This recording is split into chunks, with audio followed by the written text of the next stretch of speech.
여러분 안녕하세요. 재미없게 시작할래? 왜 우리는 소심한 성격을 가지게 된 걸까요? 오늘의 주제는 우리가 소심한 성격을 가지게 된 이유와 어떻게 하면 벗어날 수 있는지에 대해서 이야기를 한번 해보려고 하는데요. 우리가 MBTI를 말할 때 I 성향과 E 성향을 이야기하죠. I는 내향성을 이야기하는 걸로 알고 있는데요. 사실 이 엄밀히 따지면 내향성과 내성적인 거는 많이 다릅니다. 내가 사람들하고 적극적으로 어울려보고 난 좀 차분하고 내성적인 게 어울리는 것 같다라고 생각을 해서 내향형을 갖게 되는 사람이 있는 반면 아무것도 하지 않아서 내 태도가 자연스럽게 내성적이고 소심해지는 사람이 있습니다. 아무것도 하지 않아서 만들어진 태도는 그 안에 내가 없기 때문에 항상 나는 왜 이런 성격을 가지고 있을까를 고민하고 걱정하고 바꾸고 싶다는 생각만 반복해서 하게 되는 것 같아요. 결국 사람들하고 감정을 부딪혀보고 나의 성격을 맞춰가는 과정이 없었기 때문에 내성적인 성향과 함께 다른 사람의 감정을 계속 의식하는 소심함을 가지게 된 거라고 저는 생각하거든요. 소심한 성격의 사람들을 보면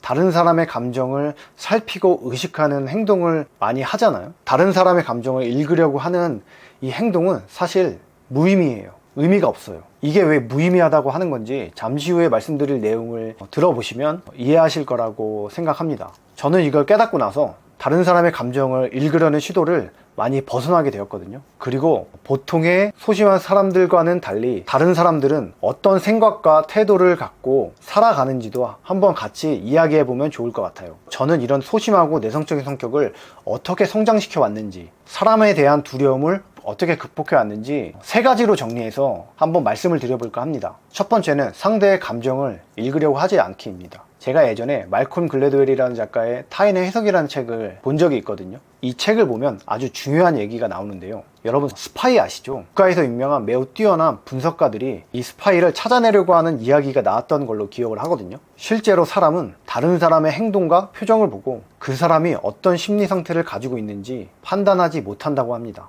우리가 알고 있던 상식과는 좀 거리가 있는 얘기죠. 영화나 웹툰 같은 걸 보면 거짓말 탐지기나 행동 분석 같은 걸로 다른 사람의 행동을 예측하고 범인을 색출하고 그러잖아요. 그런데 실제로는 아니라고 해요. 실제로는 대부분 스파이들의 첩보 활동을 알아내지 못한다고 합니다. 실제로 많은 증거들이 보여지고 있는데도 말이죠. 그런 전문가들도 판단하지 못하는데 우리가 상대의 태도와 말투, 표정을 보고 이 사람이 어떤 생각으로 이런 행동을 했는지 우리가 판단할 수가 있을까요? 그런 생각 자체가 의미가 없다는 거죠. 물론 애매한 상황에서만 말이죠. 많은 분들이 애써 모른 체 하는 방식으로 어떤 정신승리를 하면서 자존감을 높이고 계신 걸로 알고 있는데요. 다른 사람의 감정을 애써 모른 체 하자는 얘기가 아닌 거죠. 정말 모르는 거예요. 모르는데 어떻게 모른 체를 하나요? 말이 안 되죠. 상대의 감정에 판단이 안 된다고 생각하면 그게 맞는 거예요. 여러분들도 안 되고, 그리고 여러분 옆에 있는 자신감 넘치는 인싸 친구도 마찬가지일 거예요. 우리도 다른 사람의 시선을 의식할 필요가 없다는 거죠. 다만 차이가 있다면 여러분이 계속해서 다른 사람의 감정을 살피려고 노력하는 시간에 옆에 있던 친구는 너 뭐 반응이 애매한데? 뭔 생각함? 라던가 아니면 이미 적극적인 상호작용을 오랫동안 해왔던 친구였기 때문에 자신의 말과 행동에는 문제가 없다라고 이미 판단을 내렸을 가능성이 높아요. 그럼 당연히 생각을 멈추고 그 상황을 아무렇지 않게 넘어가게 되는 거죠. 이게 정말 중요합니다. 상대의 반응을 생각하는 게 의미 없다는 걸 이제 알게 되었으니까요. 그럼 그 다음은 무엇을 해야 할까요? 그 옆에 있던 인싸 친구처럼 상황에 대처하는 대화 방식을 조금씩 쌓아가야 합니다. 상대의 애매한 태도에 반응하지 않고 단지 상황을 인식하고 대응하는 대화 스킬을 만들어가는 거죠. 우리는 이걸 바로 정체성이라고 하는데요. 그러면 이 정체성은 어떻게 만들어가야 할까요? 바로 여기서 두 번째 이야기를 드릴 건데요. 성격은 타고나는 게 아니라 습득하는 거야 라는 이야기를 하려고 합니다. 소심함은 습득의 결과가 아니죠. 우리가 아무것도 하지 않아서 생긴 어떤 생체 반응이라고 할까요? 타일러가 유튜브에서 이런 이야기를 한 적이 있어요. 영어는 학습이 아니라 습득이다. 우리가 수영 기술을 아무리 배워도 실제로 동작을 해보면서 익혀야 알 수 있는 것처럼 우리의 성격도 나에게 익숙한 상호작용들을 쌓아온 결과로서 성격이 만들어지게 된다고 볼 수가 있는데요. 어떤 상호작용의 기술들을 쌓느냐가 성격을 결정하게 된다는 거죠. 내성적인 성격의 사람들이 친구를 만나면 에너지를 소모하기 때문에 집에서 혼자 있는 시간이 필요하다고 하잖아요. 이런 게 저는 관계의 요령에, 그러니까 대응하는 알고리즘이라고 해야 할까요? 그런 게 굉장히 복잡한 사람들이 있거든요. 그런 사람들이 보통 인싸처럼 행동하는 내향인인 경우가 많습니다. 유재석 같은 분들이라고 생각하시면 될 것 같아요. 그런데 그게 거의 없다시피 하시는 분들이 있어요. 만나서 그냥 얘기만 들어줬는데 집에 와서 엄청 피곤해하는 그런 것들이죠. 마치 수영을 처음 하는 사람처럼 동작 하나하나가 몸에 내재되지 않아서 우리 뇌가 일을 엄청 많이 하게 되는 거죠. 자연스럽게 동작이 나오는 게 아니라 일일이 머릿속으로 떠올려서 동작을 취해야 하니까요.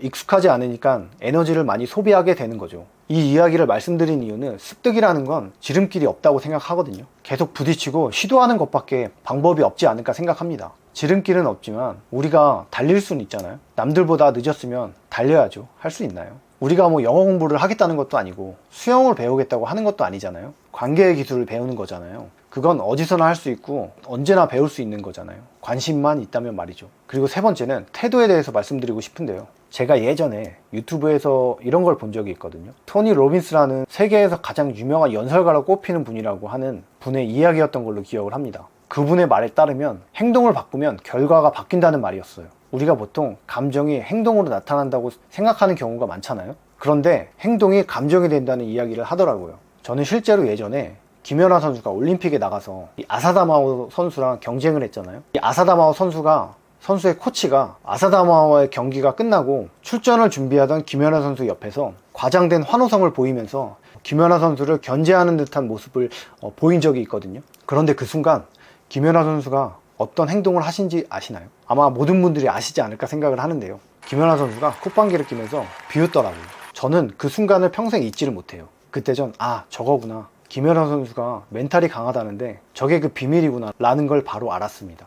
그러다가 저는 그걸 한동안 잊고 살다가 회사 생활을 하면서 상사가 저를 무시하고 지속적으로 말을 거칠게 해서 스트레스를 많이 받았던 적이 있거든요. 그래서 이걸 어떻게 해야 하나 고민을 하다가 갑자기 김연아 선수의 그때 그 행동이 머릿속에 떠올랐던 거죠. 그래서 그 사람이 저를 무시할 때마다 의도적으로 한쪽 입꼬리를 들어 올리면서 콧방귀를 꼈죠. 그리고 속으로 비웃었습니다. 저는 그 상사를 사실 굉장히 무서워했거든요. 왜냐하면 일도 정말 잘하기도 했고 회사에서 인정받는 저의 직속 상사였기 때문에 함부로 대하기가 어려웠던 것 같아요. 그런데 김연아 선수처럼 그렇게 하니까 그렇게 그 사람이 의도적으로 뭐라 할 때마다 속으로 비웃고 콧방귀를 끼니까 그 사람이 정말 하찮게 보이기 시작하더라고요. 그 순간 이제 이거구나 라고 하는 걸 깨닫게 된 거죠. 정신 승리하는 걸 저도 이제 알게 된 거죠. 소심한 성격을 가지고 계신 분들을 보면 대부분이 어깨가 이렇게 말려 있고 허리가 이렇게 굽어져 있는 분들을 대체로 볼 수가 있거든요. 소심한 분들이 어깨가 이렇게 당당한 분들은 저는 한 번도 못 본 것 같아요.